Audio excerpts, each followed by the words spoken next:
Yes. Hi everyone. This will be the last panel of the day of this first day of Rise and Lead, and this is quite interesting because I'm the only one here, and all my panelists are over there, shattered around the world. So this for me is also the first time that I do something like this. So bear with me, please. But I'm very happy that you all could make it and that you are logged in and that the signal is okay and that you can hear me, right? Yes? Great, great, great. So let's start with introducing the first person on the screen, which is Stefan. You're Stefan. You're from Stefan. Stefan. Yes, Stefan is living in Sweden, if I'm correct. That's correct. Yes, he's the VP of HR for a tech company called Insight. So lots of experience in IT and HR. And I'm happy to have you on the panel regarding the workforce of the future, especially now with this time of COVID-19 and remote working. So we will hear quite a lot of you from you, I hope. Next to that, we will have with the yellow shirt and the lovely smile is Ingrid Gonzalez. She is a very extraordinary person. Her background is, and correct me if I'm wrong again, Spanish, Italian, raised in France, working in New York for Google, having her team in New York, but working from France. So, right? Did I get it right? Yeah. Perfect. And not only that, we also had a very interesting discussion prior to this panel. And you shared your passion of giving back. You're the chairwoman of, and I want to say it correctly, so just give me one sec, which is Positive Planet, which is about giving back. You shared your story with me, your upbringing, the way that you entered the world and how you became now one of the executives of Google. And basically what you said is you can start with nothing and have everything in the end. A very powerful and inspirational story. So I would love to take the whole hour and talk about that. But I also want to interview, of course, our other panelists. And we have here for us in the room on that's left, right? The left corner, down corner, is Tola. Tola Odeyemi. I hope I pronounced it correct. I practiced yesterday evening on your name. She is the head of public policy of West Africa from Uber. Also very interesting because you have your background in the public sector and you decided you needed a change and went for Uber, right? Just to get that experience and see how that is. But you also express your ambition to go back into the public sector within the governance sector. So thank you for joining. And I'm very curious also to learn from you today. And at last but not least, we have Linda. And I'm afraid to pronounce your last name. Ayala. It's Linda. You're working for Salesforce, and you are the executive vice president of employee success. So employee success means how do we make the people at Salesforce successful and facilitate them and help them to make not only the company big, but also from a personal level, let them grow and flourish and thrive. Thank you for being here. What you mentioned to me as well is that you work with very much of a lot of international teams. So you have quite a lot of spread around the world. Now with this whole situation regarding COVID, you're stuck in one place. But the good news is you lived in Amsterdam for 5 years. So we related on the directness, which is nice. And but you're back now in the US, right? Indeed, I'm from San Francisco. In San Francisco. Amazing. Great. So these are the panelists. The format again for the people in the room is I will give the floor to all these 4 amazing people, share their story about remote working. We will enter the panel discussion with some questions. And then, of course, you will get the time to also ask your questions or reflect on what's being said. So the panel discussion is about the workforce of the future, basically related to the pandemic, the COVID-19 situation. You are all leaders in your own fields, and I would like to start man first today with Stefan. Is how or what did you do as a leader, or how does the company you work for handle the COVID pandemic, and how is the workforce of the future finding its place? Yeah, great question. I think that everybody was surprised that from one day that everybody's in the office and the second day everybody needed to work from home. So luckily we're working for a tech company, so we were relatively good prepared for things like this, although this is not one of the scenarios that any company probably had in its books to do. One thing I will say that we are on a journey from an inside perspective, and we're focusing very much on our values, and we have very strong values in our company. We call them hunger, heart, and harmony. Hunger is much more around the status quo. So, can you see new opportunities for clients and for yourself?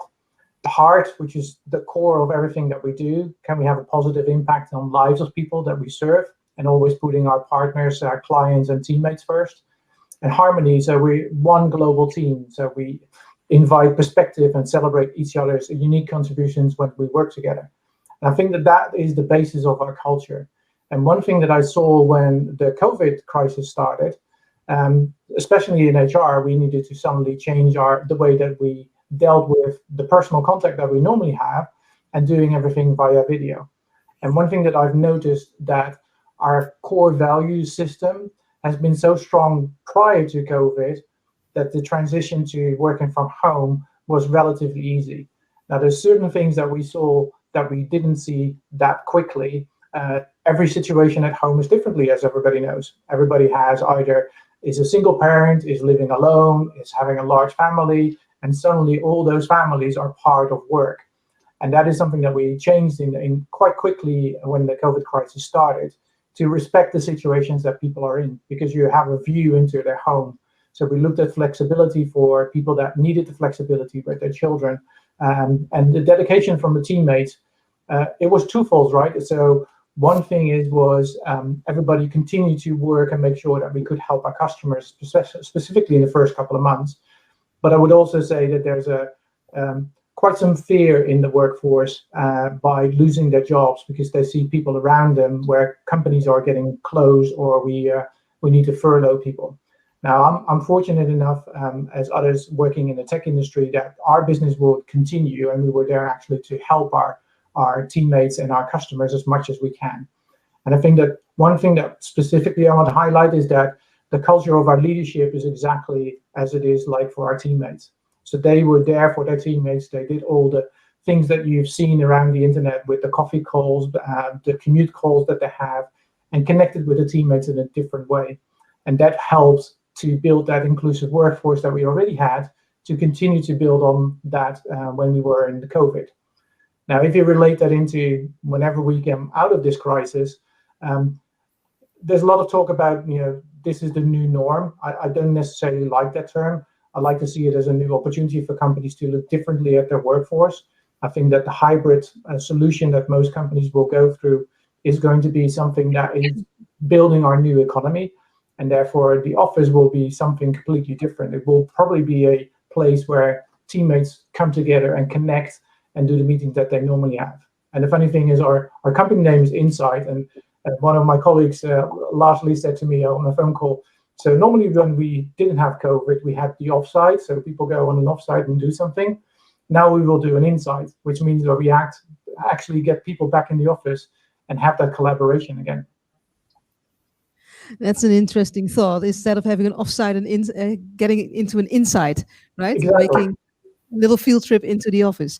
Yeah, that's nice. What I really liked about your story is that you mentioned that the values, the core values of your organization, really basically came alive or very visible the moment that we came into lockdown.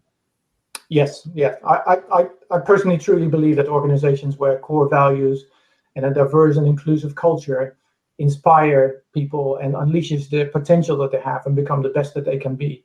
And that is regardless if they are working in an office environment or working from home or working in a combination of that. Yeah. Well, thank you, Stefan. Very, very inspiring. Linda, I'm going to shift to you over to San Francisco. Sure. Thank you, Sheila. It's really an honor to be here speaking with all of these great individuals. I'm really pleased to be coming across the world. But the past several months have really been some of the most challenging in recent history. So, we're talking a bit about the COVID crisis, but we also have some other crises going on. So we're in the midst of a racial injustice crisis, an economic crisis, and also a leadership crisis. So we're sort of in this spot where the world is becoming faced with crisis after crisis. And employers really had to take on a whole new level of responsibility to protect the physical and mental well-being of their employees. So for us, we introduced a monthly well-being survey, and this is really to help us gain insight on how our employees are feeling during this time. And it's probably not a surprise, but the majority of employees are reporting that they're really dealing with increased mental health issues, and that's a hugely alarming thing to us. And this is something that all of us as employers need to take very seriously. Our employees are hurting and they are asking us for help. So at Salesforce, we created a COVID task force. I sit on this task force and we determine how we're going to move forward as a company, how we can best support our employees. And this has led to some major changes for us, which I'll talk about just a few of them. Our employees wanted to plan ahead. They wanted some insight into, do they have to go back to the office? Do they not? Some people in different parts of the world are homeschooling their children. What do we do? So we extended the option to work from home until August 2021. So it doesn't mean that we're not opening offices, but if people need to stay home to make their lives work and create an amount of flexibility, they have that option. And we also found that our working parents are experiencing the highest level of stress. So many of them are experiencing a really difficult start to the school year in the Northern Hemisphere. So with this, we expanded our family care leave and we increased our global backup child care. So we offer both of these as benefits to all of our employees. And we also gave employees a stipend, and we topped it up as well to set up their home offices so that they have a comfortable space to work and they're able to do this and be able to think through what am I going to be doing through next year. We also launched a really great webinar series, and it's called Be Well Together. And on this, we've had medical experts, the epidemiologist Larry Brilliant, Dr. David Agus, to share their wisdom about well-being. We've also had other guests on there. We've had Drew Barrymore talking about how she's managed through her mental health. We had Trevor Noah one day, because you know what, we actually just needed a laugh. And it was so successful that we actually opened it up to customers and to the public. So honestly, now everyone who wants to have a well-being break during their day, and we broadcast it between 3 and 5 days a week, they can tune in. So these are just a few examples, but our task force continues to meet regularly. They're actually meeting right now, so I'm missing it. And we're really listening deeply to our employees through our well-being surveys, through our internal social network, which is called Chatter. We also have weekly all hands meetings. So myself, the entire leadership team, we take questions directly from our employees. And this kind of transparency and open communication is really, really, really critical on our path forward. So really, one of the best things we can do as leaders is really recognize there's a wide variety of perspectives, a wide variety of emotions that are people experiencing. And we won't have all of the answers. So we're in unprecedented times. We're making a huge amount of decisions, and no one has all the answers. But it's time to listen, to learn, and to really find a better way to help your employees and your companies thrive. Thank you, Linda. That's very inspiring. And what I got from your story as well is that because I think that the workforce of Salesforce is shattered all over the world, right? So there are different angles also how to deal with the pandemic. Is there a difference there? Do you see some differentiation in the way that people handle the pandemic, or you mentioned health issues, for example? For sure. We're seeing variances through all parts of the world. And also as the pandemic continues to move and impact certain countries at a higher rate and a lower rate, et cetera. Right now, sort of the place that I go to bed every night worrying about is my team in India, where the pandemic is kind of running rampant, and we're experiencing a lot of difficulty, and also the teams are quite isolated there. So different, housing situations also varying by country, by culture. Our Japanese team who, tend to live in smaller spaces. My direct report there, it's a family of 4 living in about 60 square meters. as opposed to some of our folks in the US who are, yes, a family of four is living in 400 square meters. So trying to understand even those specificities. There's also different government approaches and different information that we're hearing on our local media. So sort of where we have guidelines around how to keep our employees safe and when to reopen and what we're doing, sometimes the information coming from a local government, a local entity, is going to be, hey, the country is managing the virus well, people aren't getting that sick, it's only this age group and this population. So we're really also working to balance what is the right decision for the local spot, but also how do we keep our employees as safe as possible. Thank you so much, Linda. So moving to Ingrid. Hi, everyone.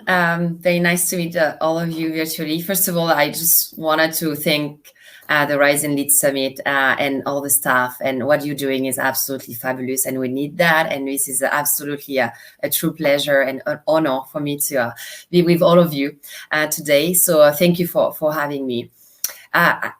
There's a lot of things that just will resonate with what you just said on the Salesforce angle. So I will try to take another angle. And for the, as we discussed earlier, I work for Google, and I think this is an amazing company that very rapidly settled and put in place a lot of support for all the employees all around the world. And I just wanted to share with you some very specific example of what I had to go through. I was in America a lot, in New York, where the pandemic was hitting very hard. Had most of my employees there as well, living in the city in Manhattan. For most of them, locked down in a very, very tiny, small apartment. And this is one morning after a few months, I woke up and I say, I need to lead by example. And I was not doing well, but I had to lead well. So I had to take care of myself in order to take care of my employee. So I went to HR, I went to my leadership, and I say, I would love to understand and evaluate the possibility for me to work remotely and be in an environment where I can be surrounded by my family and my closest one in order to give my best to my employee and to my organization. And what I found absolutely beautiful is by asking very, very rapidly, Google put in place a system that allowed me to leave the country and be able to lead and manage my team and show them at the same time that this was possible. So I think as a leader, we need to lead by example, but definitely change the way we engage, we lead, we inspire, be less and on scheduling, timing, and give the space to the employee to be where they need to be in order to be able to give the best to their employee and to their organization. And definitely, I think is an amazing time for us to connect and reconnect in a very, very different way with all our team member in order to inspire them and making sure that they are working in a safe environment. And I think it has to come from us as leader as well as the organization. So my advice for you and all of you today is just to be vocal and to express what do you need, and in order to make sure that we are building around you the right support in order for you to take care of your family, take care of your work, and making sure that we organize an agenda and a schedule around you that enable you to focus on the right thing, on the priority for you as a person, as a human being, as well as keeping working for an organization that is supporting you. So on top of that, Google offer some dollar amounts in order for you to be able to buy a chair, have a right offices, etc. So as a leader, we have a task force, and every day, every week, we connect and we collect data from the field and making sure that you and the team and the people have a voice and be able to integrate that in the way we are going to work in the future. Thank you so much, Ingrid. Very inspiring. So you made for yourself the choice to move back to France because that was good for you, good for your health, good for your family. Yes. You decided to leave the team in New York. How is that working out? So I'm very happy to share that with you because it's been a great success. And I'm going to talk about numbers. But my team has been awarded a Stratosphere Award for H1, which means that the top performing team in the US for Google. And I think the reason why it's because as a team, we decided day one when we saw the pandemic coming, we had a very open dialogue and we had an ongoing conversation the first couple of days, the first couple of weeks about understanding the way we are going to work together, support each other, and change the paradigm, change the game totally in the way we used to work together. As some of you may know, Google was a company where everyone loved to go to Google. Everyone loved to go to the office. They spent hours, and we were nominated to be the best company to work for many, many years. And with that pandemic, it was a big change. It was a shock for most of my employees and say, because coming to the office every day, even with the possibility to work remotely, everyone really wanted to be together. So we had to, I had to like have open dialogue, sit with all my team members, and we brainstorm as a team. It was not my decision. It was not me asking or setting up a new rhythm of engaging or of business, but was definitely a collective dialogue. So the way we engage is like on Monday, we agreed to have a team meeting. On Tuesday, we agreed to have a brainstorming session to help each other as a team. On Thursday, we had a happy hour and everything was optional. So every time I'm sending an invite to my team, it's optional. The meeting request that I'm sending the invite is editable. So I said to the woman in my team with babies or family of emergency, I say, we need to connect, we need to act, and we need to work together. But if you have to change the invite, the timing when we connect, it's okay. I also put myself time because between midnight and 2 a.m., I said, don't put customer meeting on that time because it's a little bit late for me. But, and so everyone is like developing a lot of empathy about what we are going through and what we want to accomplish as a team. And I think that people feel empowered to say no, empowered to move a meeting, empowered to say, I can't do that right now because I have to take care of my baby. My husband is on the phone. We are two in one room and it's okay. So if you as a leader show that, you also give space for your family or your environment and you're not always available, and this is what I changed because I was always available, and I show vulnerability. I had 2 deaths in my family in August, unfortunately, and I took some time off. And where I was for the past 3 years, maybe connected 24/7, and this time I say, this is a time I need for me and to take care of my family. So I'm sure that you're going to do amazing without me, and people have been very, very supportive. So it's about showing a little bit more about the true self, be a little bit more vulnerable. This was something I learned personally from that experience. And I feel like you connect even better with people. They feel comfortable to share what they are going through. And then when they come back to work, they give their best. Thank you so much, Ingrid. So there is definitely an element of trust there, trust given and trust receiving. And I see other people nodding, so I guess that's also the case. Tula, please. Thanks for having me. I think I'll take a bit of a departure, right, from talking about what the corporate entities are doing, because I mean, across the last, the other panelists, I think most global corporate organizations have, instituted sort of similar policies to help the workforce, cope with a pandemic. And what for me, so the pandemic, obviously it's a terrible thing, but what I have seen and even hearing from what everybody's saying is that it has forced sort of like a change in corporate culture. I mean, I don't think without the pandemic, a lot of these changes where there's more empathy, like she said, where there's more sort of executive response to family situations, to living situations would ever have come to be. Right? Because it would have just, everybody would just been doing the regular stuff, come to the office. But I think this pandemic has sort of, the response has been fantastic. I'm talking about the workforce of the future. I was thinking about right now or pre-pandemic or, maybe right now for the most part, right? There's still, I would call that what corporate entities are still doing is still according to what I'll call like the third industrial revolution, right? Sort of like centralized infrastructure, centralized workforce. And what the pandemic has also done has shown that in this fourth industrial revolution that we've all been talking about, that is actually the next step, sort of decentralized, but decentralized with empathy. So people know if it was just a decentralization that was a corporate decision, it would have been different than a decentralization with empathy to people, to the actual people. And secondly, for Uber, one of the things about the workforce of the future is there's this new sort of gig economy, right? Which is a bit different, like the workforce or the partnership between corporate entities and sort of like their platform partners is different from a regular workforce. What, for me, the pandemic has also shown is that in terms of social nets, so for us, for example, our driver partners, like, we have the driver partners, the Uber driver partners, most economies during the pandemic shut down totally. I mean, there are a few places where there was still some sort of skeletal movement, but for the most part, it was like, like in Nigeria, in Lagos, it was a total shutdown for 4 weeks. No vehicular movement, except for, pre-approved people, like emergency services. But in terms of transportation, there was there was a lockdown, meaning that there's a whole class of workers that even though people like us could still get work done remotely, there was a whole class of workers that couldn't get anything done because their work is sort of on the field, right?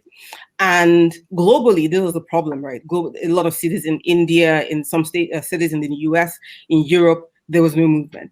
And what this showed, I mean, even from a corporate and both from like a government standpoint, especially a government standpoint, was like, we saw that a lot of times when governments were putting in place sort of palliatives and responses to the pandemic, where they're giving out like some sort of stipend or something for people who had lost their jobs or couldn't work, there was a whole class of workers, right? And these workers of the future, because gig workers they're going to be in the future, right? Who had been totally missed. There's a famous letter that the CEO of Uber wrote to the US president, and we wrote to a couple of, world leaders as well, regarding inclusion, like more social inclusion, more social, laws, labor laws that would recognize your non-traditional workers, recognize that these non-traditional workers in sort of non-traditional sectors are also impacted. So usually when the sort of like the ministries and the government entities who are in charge of, collating numbers and people for whatever the government response was going to be, there was a whole class of workers that were not included. And what we did was fight for our driver partners to be able to take part in what the government was doing. So just rounding up for me, two things. The pandemic was able to force corporate culture to sort of recognize two things: that the workforce of the future is decentralized, and also sort of force corporate empathy at the same time.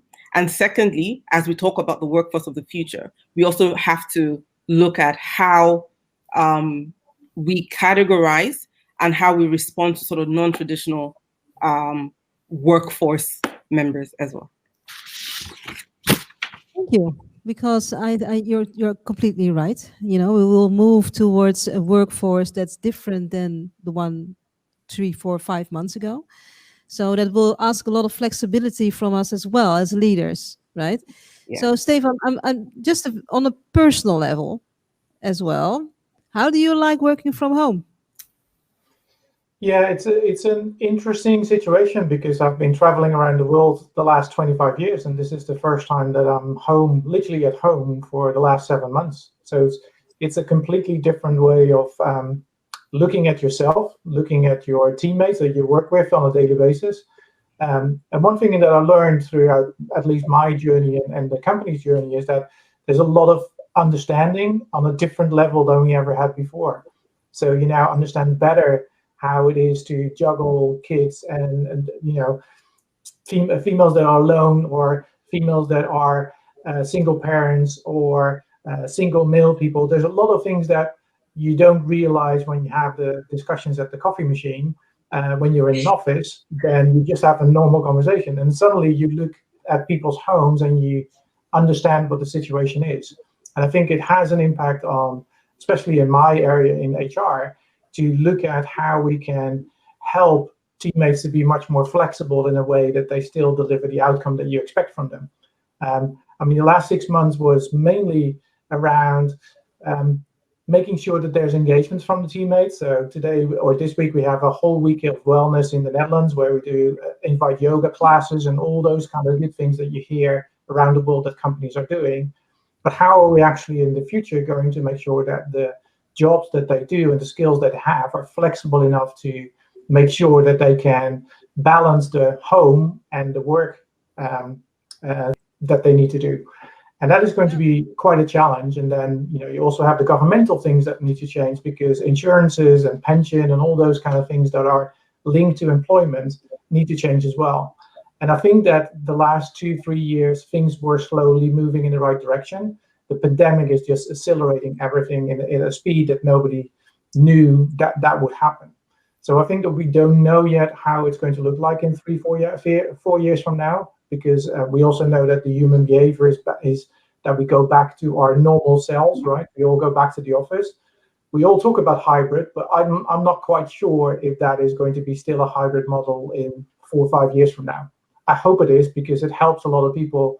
It changes the workforce. It changes all the opportunities that we have. But there will be a lot of companies that go back to the old way of working. No, I absolutely agree. So, like I mentioned before, we are standing for a period of huge transition on many levels. So Linda, you travel the world. You're now stuck in San Francisco. There are worse places to be stuck, I mentioned before, the factor trust. So there are different ways to be or to have leadership, or to show leadership, or to lead your team. As Ingrid mentioned before, people are used to come into the office to see what you're doing, clock out, so to say, and go home. Now that's not possible anymore, but that means also that you have to shift some things in your own leadership. Is that something that you experienced as well? For sure. I mean, it's been a shift. It's been a good moment of growth in my own leadership. I'm used to being on the road about 85% of the time. My passport is like crying right now in my drawer, right? as we go. But again, that trust factor and all of our preconceived notions around what had to be done in the office or what had to be done physically and in person, that the young new grads had to be in the office every day so someone could watch over them. We can't unsee what we've seen in the past 7 months at this point in time. And we've realized that this actually can work. So I think there was first the piece of, how do we take care of our people? How do we make sure work is still getting done? And the reality is work is still getting done. Our people are working differently. And I think this flexibility, we've always been an organization that allowed a high level of flexibility, but sort of the outward permission that we're giving to people around this flexibility has just increased 100-fold. I think as a leader, I've had to also show, my team wasn't taking time off. I think they were all waiting for when this was over and they could all go and have a great beach holiday somewhere. Like, I'm sorry, it's not happening this year for most of you, in case you haven't figured that out yet. So, I also talking to them about how I'm actually reprioritizing, how I'm actually saying no to things, setting boundaries for myself and for them also. Because something as a leader, when you're in an office on a day-to-day basis, you might have a better sense of all of these things that are coming at your team. And you really have to stay on top of that and make sure you're setting those boundaries. There's also, how we bring ourselves together. And Ingrid mentioned some great things that she was doing with her team. My team had a virtual offsite last week. And I had to hold it, I did 2 days and the content was different both days. And one was on a time that was friendly for APAC, one was on a time that was friendly for EMEA. And then, India kind of like squeezes in there as they can. And it was recorded. And if you missed it, it was okay. You can watch the recording and you can actually watch the recording in double speed. So you could spend half the time. So just thinking through things like this, but also coming back to what Stefan said about trust. So for us as an organization, trust is our number one value. And I have to also trust my team. We were in the midst of a really big piece of work We were announcing Q2 results. We had some announcements coming after that. And I had planned a holiday. I had planned to take 2 weeks off. I did August 22nd to September 5th. And all of this was hitting on the 24th of August. So of course I'm, in an absolute panic. Oh, gosh, I can't leave my team. I prepped a delegate to be able to really run point on things. It gave her an opportunity to really step up and shine in this. And that's it, pulling some of my people up around me so that they're actually leading, they're scaling in this way. And you know what? I got back and I had this moment of first panic. Oh gosh, what am I going to open up? And everything was okay. The team managed it beautifully. They didn't need me. And when I say that, I mean that in the best possible way. You're not adding value just by being there physically in front of them and driving things. And when you put a challenge up to people and you ask them to work differently and deliver, it's unbelievable how folks will rise to the challenge, and maybe not in the way I would have done it. And I've learned from them because of that. What is so beautiful is that you actually start to shine when you talk about that. You actually start to sparkle. So I can definitely see that it has a very positive effect, right? So Ingrid, how is it for you? So the factor trust, so the change in leadership style for you. It's been all about really connecting with them on a very different way. So and just giving them access to my calendar, having the visibility of also, and reaching out more regularly. When I say more regularly, like I made a point to reach out to them every day, like, hi, how are you? And the different way that I create a group chat where I was celebrating small wins, but at the same time, I make a note about celebrating birthday and a baby coming into our family. And it was all about making sure that we create that feeling of being part of a group and being part of people that care about each other. So really every small win was a big win for all of us, and making sure that we were engaging, talking and communicating at the same time. And for me, I mean, I just talk a lot about Google, but at the same time, that period of time in my career was also an opportunity to give back. So I had the opportunity to organize my agenda, working with the US, but at the same time living in Europe. So I had my mornings. So I definitely spent a lot of time with my family. I also did things for me, like doing sport and things like that. I was not really keen of doing when I was living in America. But I definitely also took an amazing opportunity to become, as you mentioned earlier, president and chairwoman of board member of Positive Planet. So it's a non-profit organization that helps entrepreneurs and unemployed realize their goal of financial independence and break the chain of poverty. So I've been very vocal, and I heard a lot of amazing things today about, your brand, or how you communicate, what you want to do, but also, and this is what I wanted to share and show to my employees, that we are very lucky. So there's a lot of drama in the world, and there's a lot of uncertainty for so many millions of people. We are working at Google. We have that luxury. We have a job, and we have the flexibility to work from everywhere in the world. And I also wanted to share that this is also the right time for us to give back to our community. It's the right time for us to look outside of our organization and to contribute to the wealth of the world and giving back to the people that have nothing. So I personally balance a lot of my time agenda between my engagement to help people that have nothing, and to be very appreciative of working for an organization like Google that supports that.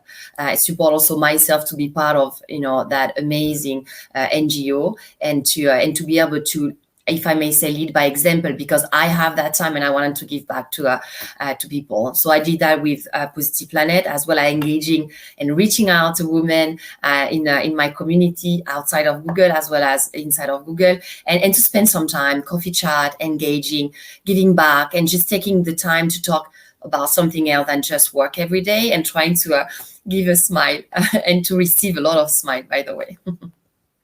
Thank you so much, Ingrid. I have one last question before I go to the audience. Anyone who would like to answer to that, that's fine. The workforce of the future, we talked about, changes that needs to be made in processes, maybe in regulation, even in leadership style. But what about technology? Because I do believe that the workforce of the future is not going to be there if there is no technology. And one, you can have technology, but two, you need to know how to use it right, in the right way, to make sure that you connect in the right way, that you get your results in the right way. So who would like to respond to the topic of technology? I can make Not it. all the time. You can have Google Meet everywhere in the world to connect, but I will shut. So maybe Stefan Antolo, maybe one of you. Yeah, so we use the collaboration platform from Microsoft, so not Google, unfortunately. But just talking about the tool, it gives you so much opportunities to collaborate together. It gives you so much opportunities to work together, and it's much more efficient than it ever was before. I work for a technology company, so we already implemented this before COVID, so it made the transformation a little bit easier. But those platforms, I can really see that the teammates that I work with start their own communities, and they start communities around the DI subject. They start communities about the wellness that we do for our teammates. And there's so much more interaction if you keep that in one platform, whether that is Microsoft, Google, or any other product that's out there. It makes it so much more valuable when you work from home, and it doesn't really matter anymore where people sit. So I have now the same conversations with people where we have the ability to go to the office, and we still have the same collaboration that we do together. And it keeps the engagement of teammates so much higher when that ability is there. So yeah, go to platforms like Microsoft or Google or any others that are out there, because it will help your organization to stay connected. And that is the most important thing. If you want to keep your teammates engaged, keep them engaged and keep them connected to the rest of the company. Absolutely important. Tolo, something you would like to add there? No, I think Stefan captured it beautifully. I think he captured it beautifully. So let me turn to our audience, our live audience. I will take a quick peek on the screen. Is there anyone who would like to mention something? Ask one of these people. We have Sweden, we have France, San Francisco, Nigeria. They are very impressed because they are very silent here at this side. Quick look at the screen. Oh yeah, I have here one. Does COVID-19 and new ways of work create a more level playing field? Does this give women more or better opportunities to get ahead? So in other words, the whole pandemic that we're having, is it also having an upside for women? I would love to answer that question if I can start. I think there are a lot of, it's funny, there are benefits to what's going on and to the ways that we're working. So I think, first of all, that flexibility piece, and organizations are realizing that people can work in this flexible fashion. So Stefan had talked about, our company's going to revert.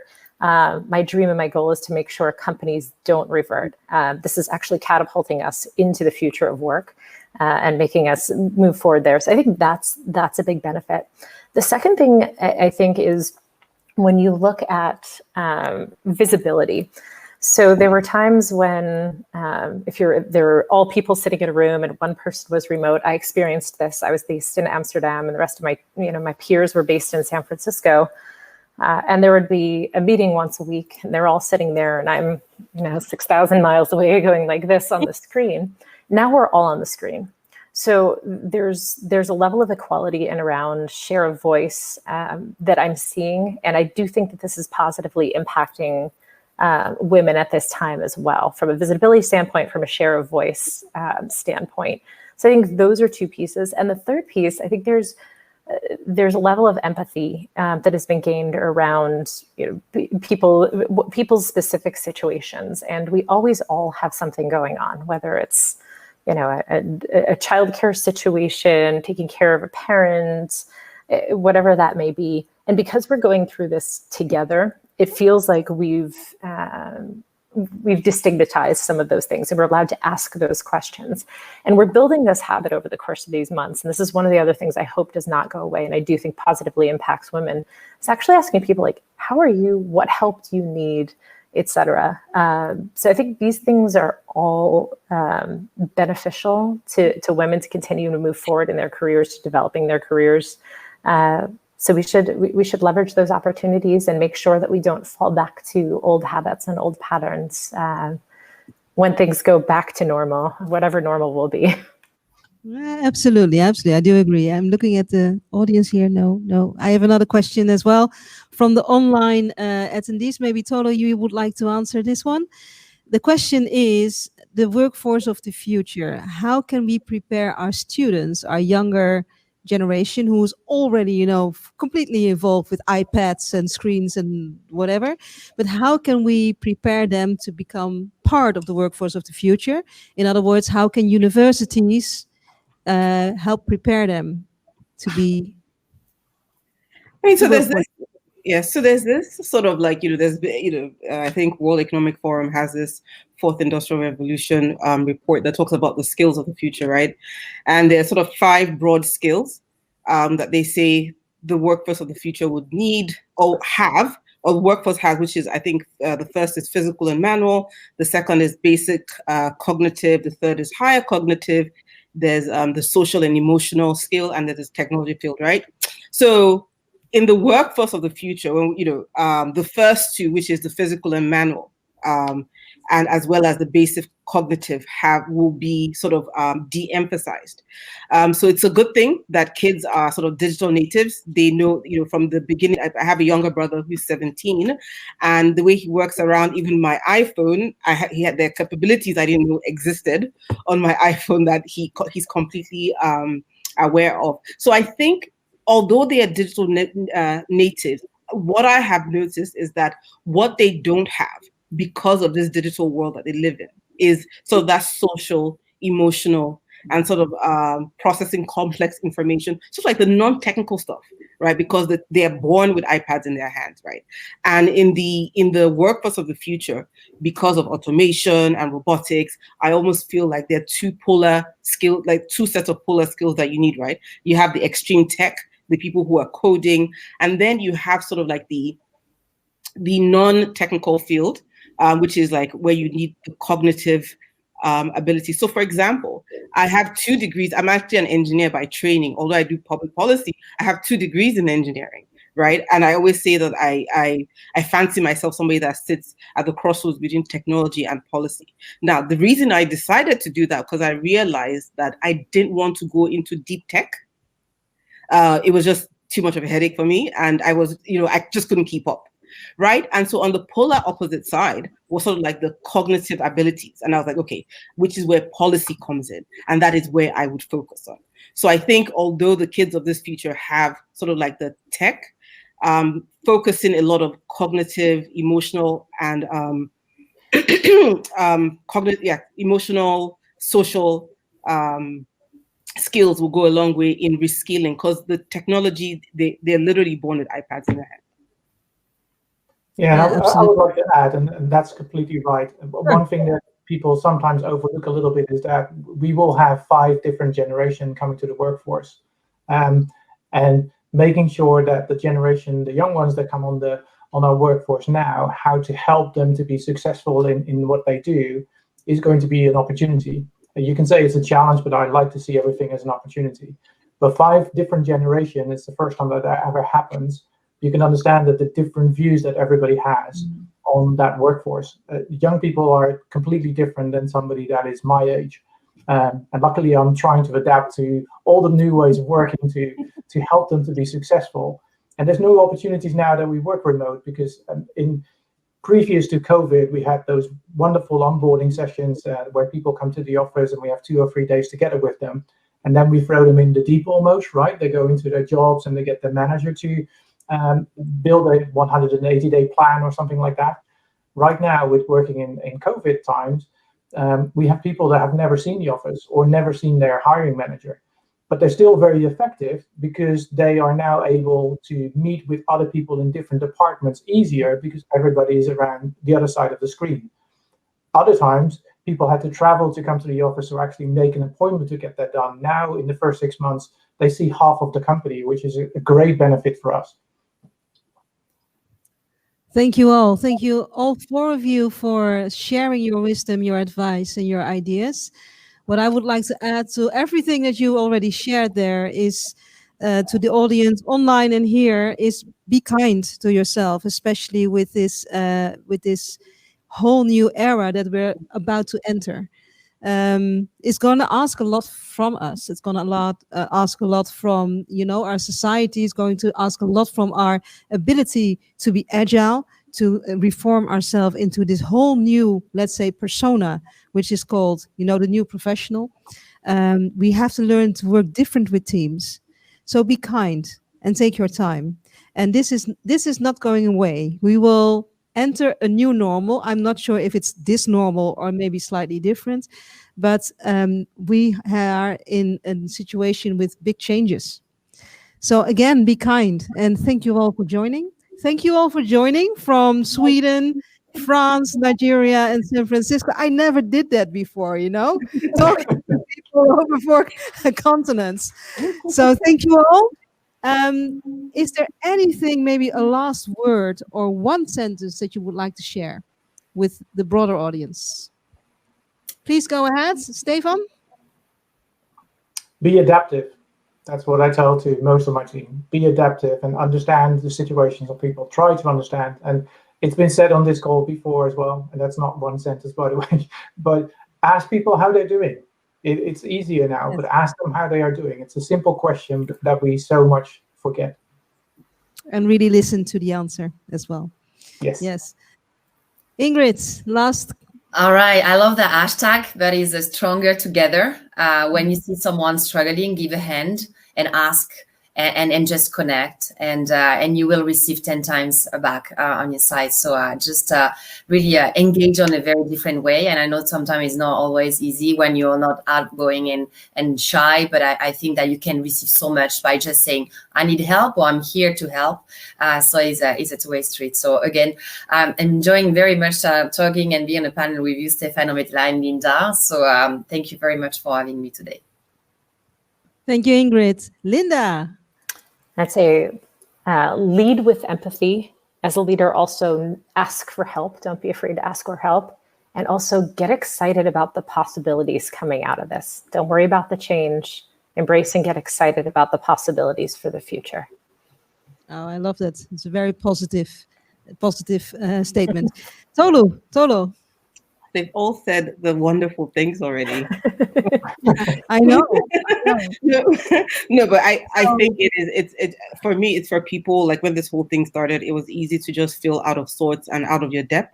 And I think just want to say it's okay sometimes not to feel out of depth, because literally everybody is sort of figuring it out one day at a time, like some people an hour at a time, right? So it's okay not to know what's next. Yes, exactly. Again, thank you so much, and I hope to catch up soon.